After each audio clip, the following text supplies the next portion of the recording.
De ce qui se passe quand on est mal à l'aise socialement.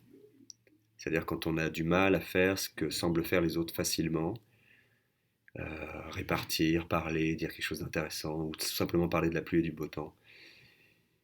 Et quand on essaye de faire ça, et qu'on ressent dans sa sensibilité profonde qu'il y a comme un déphasage, un décalage, et que plus on essaye, que même si on y arrive, quand on n'y arrive pas, bah de fait, mais même si on y arrive, on sent qu'on est à côté de la plaque.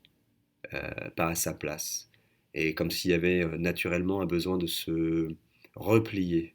Quelquefois, on peut être là et on subit quelque part la conversation ou la situation de groupe, voire on n'a juste qu'une envie, c'est de s'extraire et de s'enfuir ou de partir de là.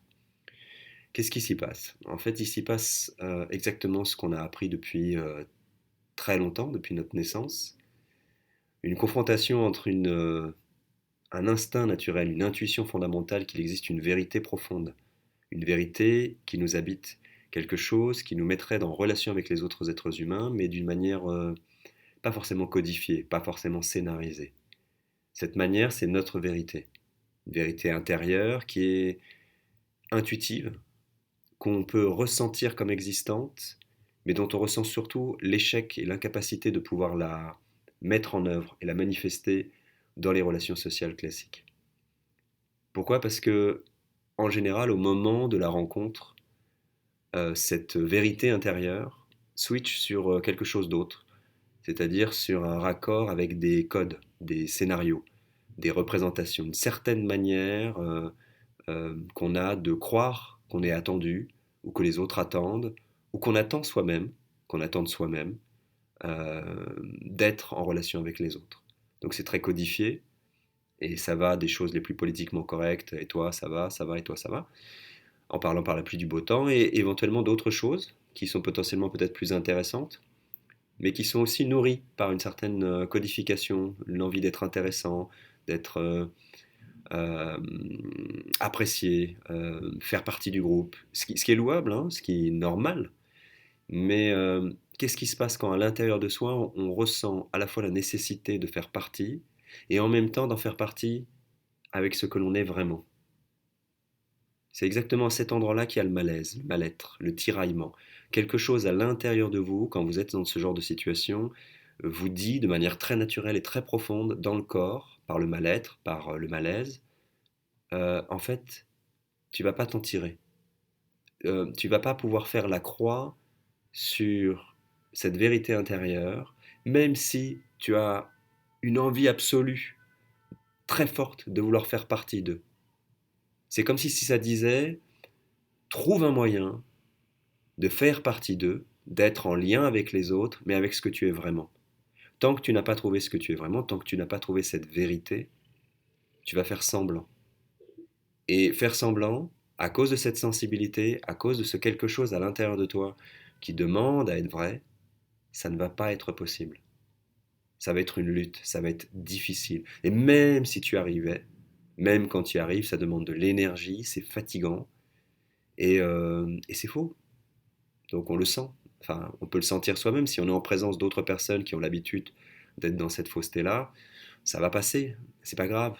C'est souvent ce qu'on demande dans une relation sociale. On ne demande pas vraiment à quelqu'un comment tu vas quand on lui demande comment tu vas. Parce que si je commence à dire ah bah écoute, tu sais, en fait, c'est c'est c'est autre chose dont il s'agit. C'est un échange codifié, socialement codifié, pour dire voilà, on se rencontre, on se dit bonjour, au revoir, tout va bien, et on passe à autre chose. Si je commence à écouter comment je vais mal, comment je suis mal à l'aise, je touche du doigt la nature profonde de ce qu'il y a dans les relations humaines normales. En fait, quand on se rencontre, s'il n'y avait pas ces codifications, s'il n'y avait pas cette politesse, s'il n'y avait pas ces scénarios qui se déplient facilement, qui nous rassurent en fait, ben justement, on ne serait pas rassuré. Il commencerait à monter une forme d'anxiété, de peur, des représentations sous-jacentes intérieures, qu'est-ce qu'il me veut, qu'est-ce qu'il pense de moi, tout ce nuage en fait de représentations qu'on veut éviter et que les codes permettent d'éviter. Si on est à l'aise avec les codes, on évite tout ça. Et dès qu'il y a un silence, dès qu'on n'embraye pas dans ces scénarios, on affronte tout ça.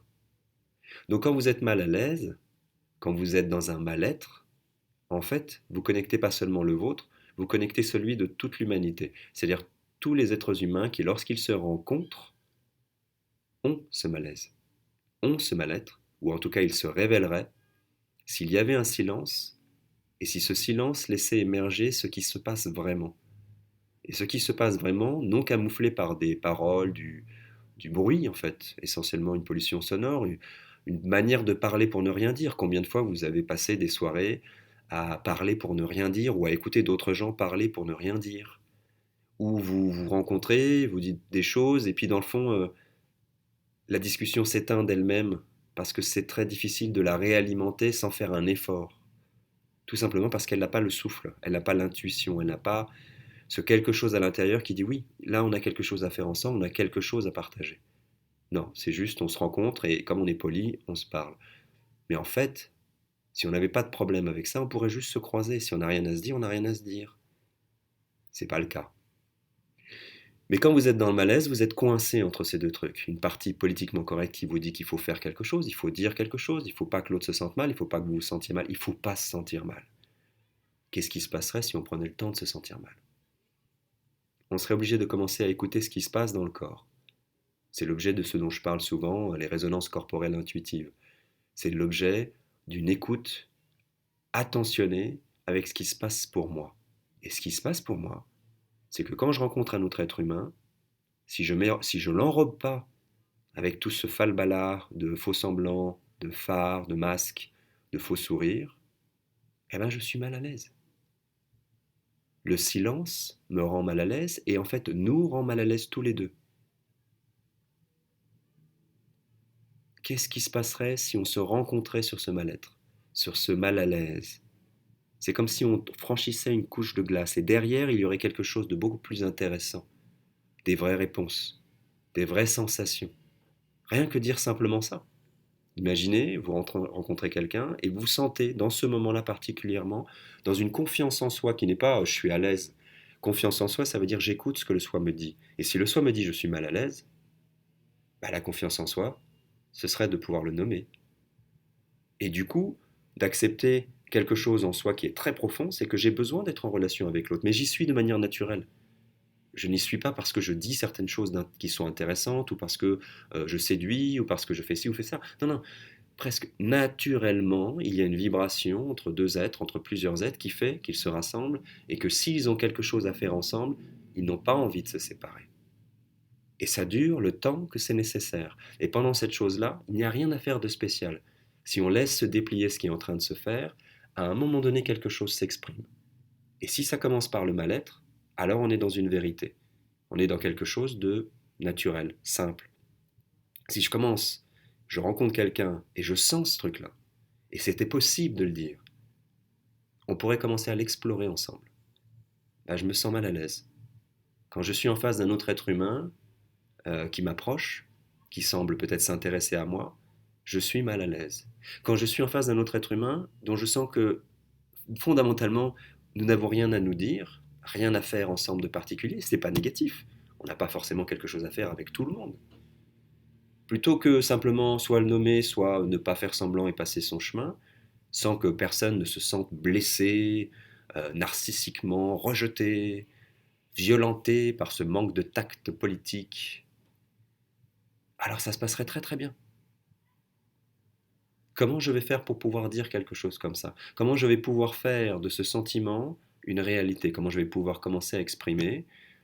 Bah là, c'est pas la peine qu'on perde notre temps. Bah là, en fait, je me sens mal à l'aise, mais j'ai envie d'être mal à l'aise. En fait, j'ai envie de ressentir et de traverser ça avec toi. Parce que je pense qu'il y a quelque chose entre nous qui peut fonctionner. Je vais pas aller plus loin pour aujourd'hui, mais j'ouvre le bal. Qu'est-ce qui se passe si je commence à explorer ce qui se passe vraiment, c'est-à-dire la vérité, non pas de ce que je pense que je dois faire, de ce que je pense qu'on attend de moi, de toutes les contradictions dans lesquelles se met de penser tout ça, alors que mon corps me dit non. D'abord, la première chose qui se passe dans la relation avec cette personne, c'est que tu sens du mal-être, tu te sens mal à l'aise. Peut-être la personne en face ne se sent pas mal à l'aise, peut-être elle ne sent pas de mal-être. On verra bien. Mais si je le nomme, si je le perçois, je peux commencer à l'apprivoiser. Et si je l'apprivoise, je peux découvrir tout un horizon, toute une dimension supplémentaire, beaucoup plus large, de ce que pourrait être une relation avec un autre être humain.